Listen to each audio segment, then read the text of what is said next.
Radio Rahim with Adam Smith, finally on my side of the pond. It is a joy to welcome you, sir. How are you enjoying New York? I used to live here. I mean, I was here a long time back in the 80s. I lived here for a few years. My father had a job over in Manhattan, so I was often in the city. I didn't know that. You're a Yankee. Brilliant. That was brilliant. I don't know about that. I'm born in London, but I spent a lot of time in New York. My sister still lives in New York on the Upper West Side, so I got a lot of connections with New York. But yeah, in the 90s, 2000s, the early days of Sky, of course, we were here all the time.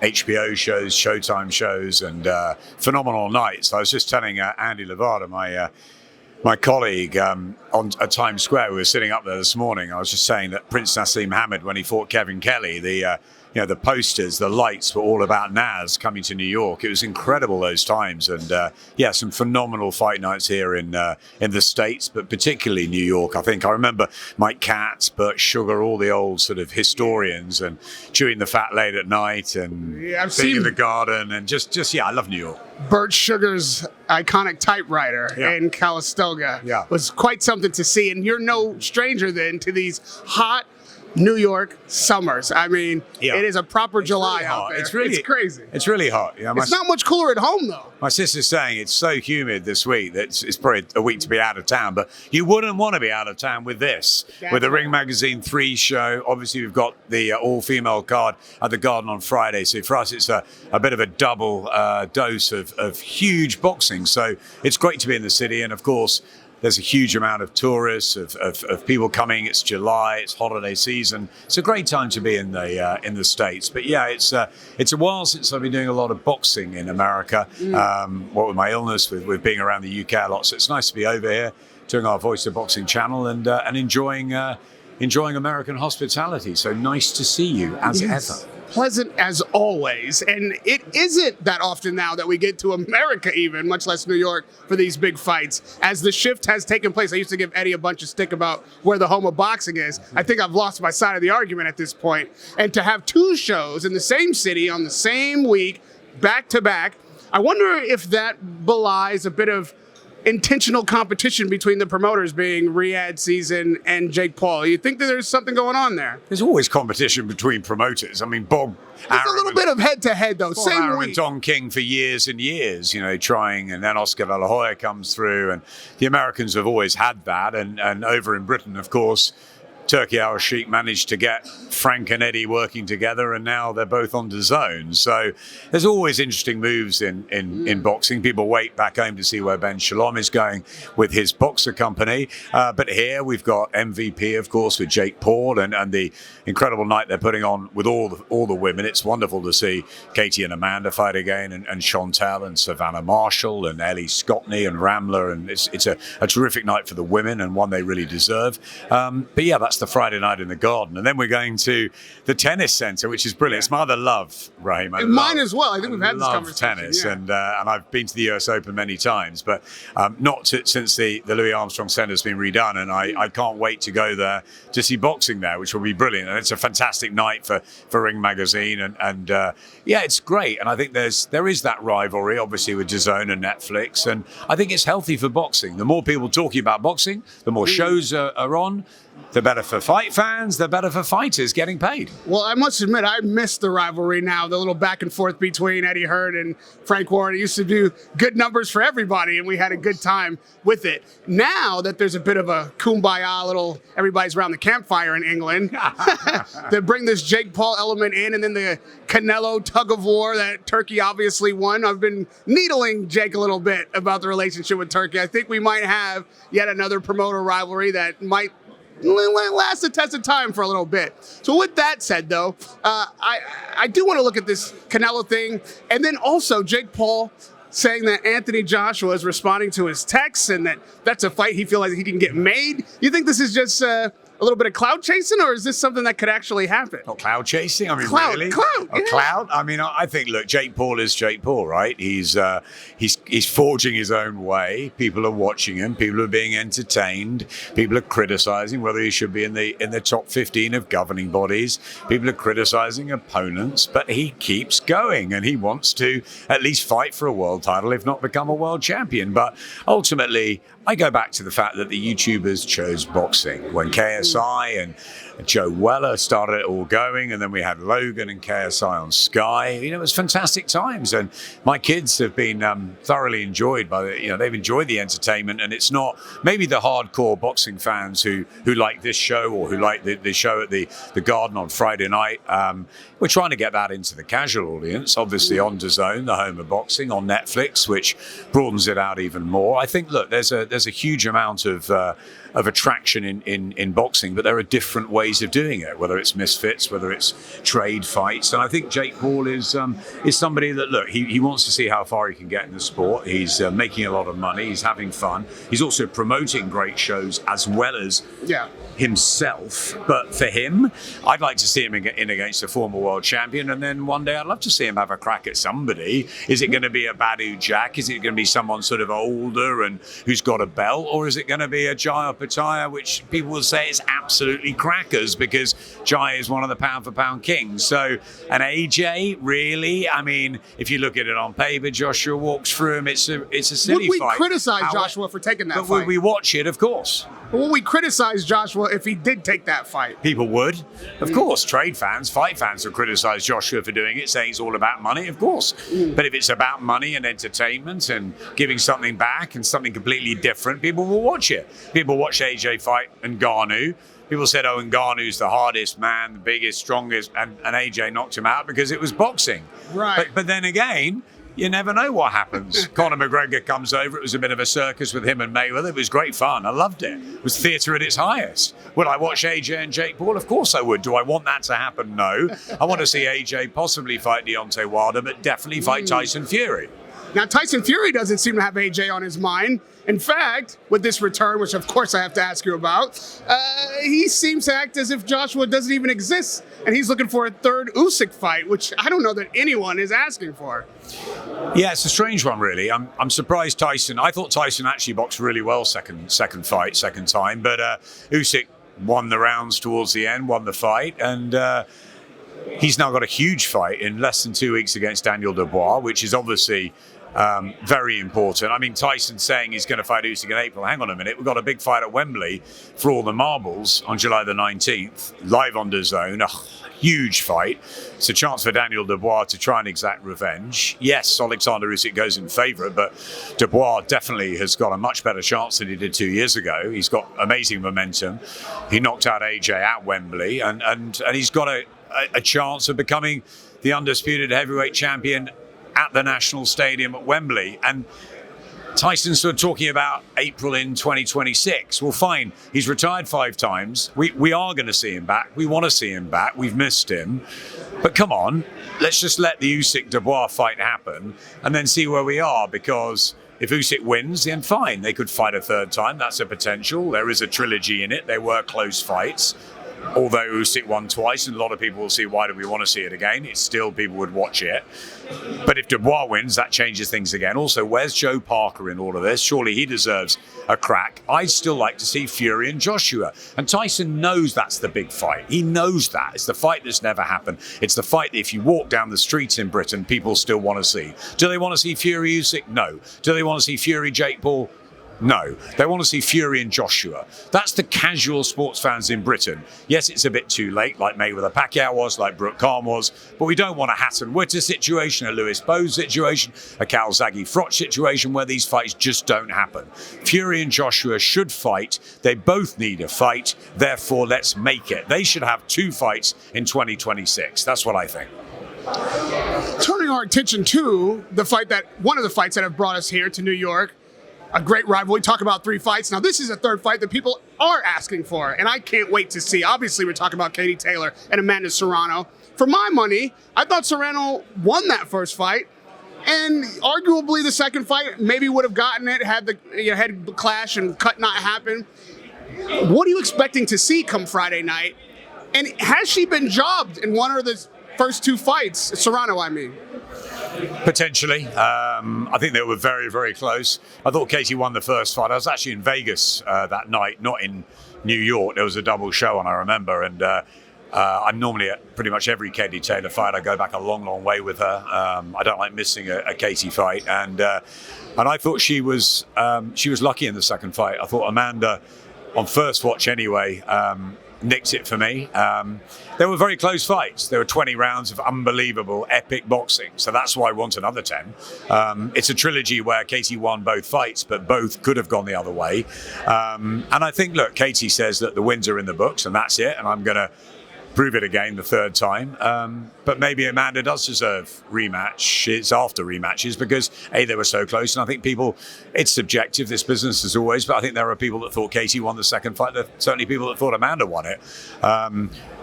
It was one of the great fights. It was one of the even better rematches. Could it even be a third fight, which we talk about as being the best of all? I look at sort of Barrera and Morales, or Ali and Frazier, or Bowen Holyfield, all those great fights. And the third fight is always different. Or Wilder and Fury. Sometimes the third fight is the best fight, when actually they know it's the last one. They just leave everything in there. So I cannot wait for Friday night. I think Amanda Serrano definitively deserves this. It's wonderful to see. We're going to have half of Puerto Rico, half of Ireland, and the garden's going to be absolutely rammed. And it'd just be really good seeing Katie Taylor, but not just Katie. Seeing Savannah Marshall, who I have followed and worked with very closely for many years. She's been incredible for the sport. Ellie Scotney as well, the way she's taken over her division. Chantel Cameron, Ramla Ali, an unbelievable life story, human story, film being made on her, coming out soon. Alicia Baumgardner. It's an unbelievable night for female boxing. We've done it twice at Sky. Once when I was heavily involved with Clarissa Shields and Savannah Marshall. A phenomenal night, and I think it will be again in the garden and on Netflix. And that's a sort of hors d'oeuvre before this one on the Saturday night. I mean, which is better? They're very different shows. It's difficult to compare, but in many ways, there's some phenomenal fights on this one. Belanga Shiraz, Stevenson Sabeda, Puello coming back, Dalton Smith having a little look at that because he's next in line. So some very, very important fights on Ring Magazine's show. An iconic venue for that too. So two great nights for global boxing, but particularly important for them to happen in America. We've had a Ring Magazine show in Times Square. As we talk about Alcatraz, other iconic venues. And I think that's what Turki Al-Sheikh has seen. You know, he's brought boxing back to Saudi. He's obviously come to Wembley. We've had, of course, the AJ and Dubois fight where it was a Riyadh season event. And now he's come to America and he's seen that. He's seen that with Ring Magazine. He's seen it obviously with Dana White. He's seen that America needs to be reignited. And I think he's coming at the right time. And I think there's probably a makeup call here necessary for that Times Square fight. I think he's probably not happy with the reception from that fight, and another fight in New York is warranted. And the shrinking ring of it all, and the Tom and Jerry conversation, and what do you make of this device if it were to be? Well, I think not only is it not necessary, I think the smaller the ring, just the more the evasive fighter will evade, more quicker feet. But also, boxing's boxing. I don't know that you can legislate it. Queensberry rules, right? I mean, ultimately, we went from 15 rounds down to 12 for the safety of the sport. But the rules are the rules, yeah? We still have 3 judges. Okay, there's talk about that. There's talk about changing, making things better for boxing and for entertainment. There's the Tom and Jerry stuff, the Jerry and Jerry, he said, about Catherine and Eubank at the weekend, and that wasn't the greatest fight. But look, I understand what Turkey wants. He wants great fights and great action, and I think we didn't get that, unfortunately, in Times Square in the event. It was an amazing iconic venue. I said outside, actually, it's one of the most iconic venues in the world, I think, Times Square. So to have boxing here was something completely different. But unfortunately, the fights didn't live up to it. But sometimes they don't. You can't. We all hope Catherine and Eubank would be an absolute firecracker at the weekend, and it wasn't. But then the weekend before, I saw Shakan Pittis and Brad Ray for a European title leave it all in the ring, which was unbelievable. But sometimes you don't know. We used to have box office events at Sky, and I used to say to the team, I said, have a great time in the build-up and push it and tell the story and get people hooked in. But when that bell goes, you don't know what's going to happen. So you hope the fighters gel. You hope the fighters bring something different. I think they will. I think that these fights, actually, on Saturday night and the ones we're going to get in the garden on Friday, I'd be very, very surprised if we didn't get 1 or 2 absolute firecrackers that we're going to be talking about all year. As much as I would complain if I were bored, I also don't want legislating to disadvantage a certain fighter's style. I mean, okay, we're going to make the ring smaller. How about we tie one of their legs together to the other? I mean, where does it stop? No. You know, they're fighters, and they've been boxing and for many, many years, a long time. It's their career, and they do it because it's the sport that's in front of them. So you got to be very careful when you start, changing or manipulating situations and circumstances. So long as the fighters are healthy and they're safe. We've had more, drug scandal over the last 24 hours in the sport. There's no place for drugs in the sport, and really there's no place for anything that could endanger fighters in any way. It's a hard enough sport that they sign themselves up to anyway.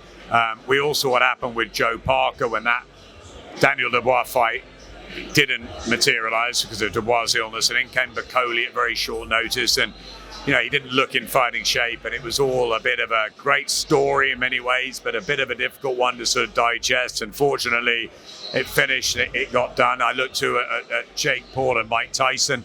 I get the event, I get the incredible interest in it. Mike Tyson was one of my heroes. Jake Paul, as I said, is a phenomenal businessman and entertainer and has got a huge following. But as a fight, did I like it? No, he's a 58-year-old guy who shouldn't be in a boxing ring, in my opinion. Yes, get fit. Yes, have a challenge. But thank God it was an exhibition, and thank God they got out safely. Ricky Hatton's another one, right? Announcing he's coming back to the ring. It's all about whether they're exhibitions, who they are fighting, and whether it's safe for fighters to fight in. That's the most important thing. You're never going to stop a fighter wanting to fight, but it has to be in the most safe conditions it can be in the most dangerous of sports, if you get what I'm saying. And lastly, sadly, you bring up illegal substances in the sport, and we've been talking about third fights, and we've been talking about rematches, and it brings to mind the biggest rematch potentially of the year, which will be Ben Eubank, or Eubank Ben. I will say, it is a fight that I'm not asking for. I'm not saying that people aren't, but I was so satisfied with the first, and I feel like it's a diminishing return, and maybe the kind of fight that shortens careers. Is it a fight that we need a second one? And what do you think about what it does to the fighters with all the weight and the damage that he can potentially take again? I get your point. I understand what you're saying. Boxing is a dangerous business, and look, Chris Eubank Jr. has had a lot of tragedy in his life with his brother, and he knows that how short life is and how hard a sport boxing is. So they've got to make the decision, the fighters. He did sign up for a rematch. It's a contracted clause fight, so we all knew we were getting a second one. I thought that the first one was a barn burner. I thought it was better than we all anticipated. The build-up was needle and spice and all things nice, and the eggs and everything else. And I think the story into that was sort of done and dealt with as it was there and then we had an amazing fight that followed. Could it have stopped there? Yeah, we could have stopped there. We could just be remembering that first fight, but everybody loves a rematch. Everybody wants to see it again. The fans do.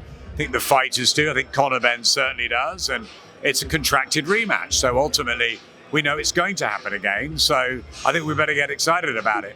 If it takes off where it left off and it's round 13, you're going to want to watch another. Well, I'll be watching dose of it. I guess I'm alone in this. I don't think you're alone. I think there are probably people that say we don't really need a rematch because it was so good the first time. How can it possibly be so good again? But rematches can deliver something special a second time. So can trilogies. Sometimes they don't. The first fight with Eubank and Ben Seniors was amazing. The second fight wasn't so. It was more of a chess match. It wasn't as good at Old Trafford, but it still was an enormous occasion that everybody was interested in, and people will be stopping and watching this. And this is where the casual fans need to come in. So I'm really happy that Eubank Jr. and Ben go again at the end of September. Live on DAZN, it's going to be a phenomenal night in what's going to be a great autumn and winter. I said at the end of last year that I think 2025 is going to be one of the best years we've had in boxing in a long time. And I think we're being treated to great night after great night. Fantastic fights, wonderful stories, iconic new venues, being here, there, and everywhere. It's brilliant just to be working in it, isn't it? It's incredible. So I know you don't need it to happen, but it's going to happen. And I better get ready for it. As always, we hope they come out health comes first. We hope they come out safe and sound, and both of them did have to go to hospital afterwards, so that's the important thing. I think I would like to see it at 163 pounds and maybe not quite a rehydration course to 160, but it is what it is. It's in the contract. That's not for me to judge. That's for the teams, that's for the board, that's for everyone else to make sure it's as good as it can be before the fighters to get in the ring and to be as safe as it can be. But as a spectacle, as a fight, as an event, do we want to see it again? 100% we want to see it again. I cannot wait. We spoke about Africa before we got on camera, and this is a lightning question. Speaking of iconic fights, and you're boxing historian to be sure, I'm going to ask you, right off the top of your head, which fight would you like to see take place in the Congo on the anniversary of Rumble in the Jungle at the same arena that has been reconstituted? This is the new fight poster. It's happening October 30th. The question is who the main event is going to be. Who should fight in the Congo on the anniversary of Rumble in the Jungle? AJ and Bakoli. AJ and Bakoli. You know what? That is exactly my answer. I knew I was going to get one right today. I miss Ghana, and I'm really disappointed because I'd love to have been in Accra with the great Azuma Nelson, Ike Corty, so many wonderful fighters who've come from Bookham. Fantastic that Amir Khan did that. I know AJ was there. I know you were there. I'm gutted I missed out. I couldn't make it, but I really want to be there next time. And yeah, I'd love to go to the Congo to see a fight. I think it's fantastic that Africa are getting involved again. But yeah, of course, it's got to be Martin Bakoli, and AJ I know wants to fight in Africa. So yeah, look, AJ's very interesting who he could fight with. Deontay Wilder back, the Tyson Fury fight's still out there. He wants to become a world champion for a third time, so he's really still a man very much needed in the heavyweight division. So is Fury. It's strange, isn't it? Wilder's back as well. Dillian White's fighting against Moses Atama. The old brigade are still clinging on and making sure the heavyweight division is alive and well, even with these young pups coming through. And didn't you like Leo Atang's debut the other night? Wow, yeah. He's going to be something. Yeah, we've got a lot of brand new fighters and new names to learn that are making noise as well. It's a beautiful time to be in boxing. We will see you in the Congo, sir, and October 30th, and we will see you in Ghana at the gate for the Legacy Rise Sports event. And you in the have to be there. Here, and in the Louis Armstrong Center. It's a great time to be in the Shiraz business. stepping up. What a fight. None of which we could do without the voice of boxing. And Shakur Stevenson in a right old chest against this Valero, who is undefeated and an absolute ferocious puncher. I can't wait to see it. I really can't wait to see that fight. A bunch of crackers of fights, boy, and we can't do it without the voice of boxing. Always a pleasure to talk to the iconic Adam Smith with Radio Rahim.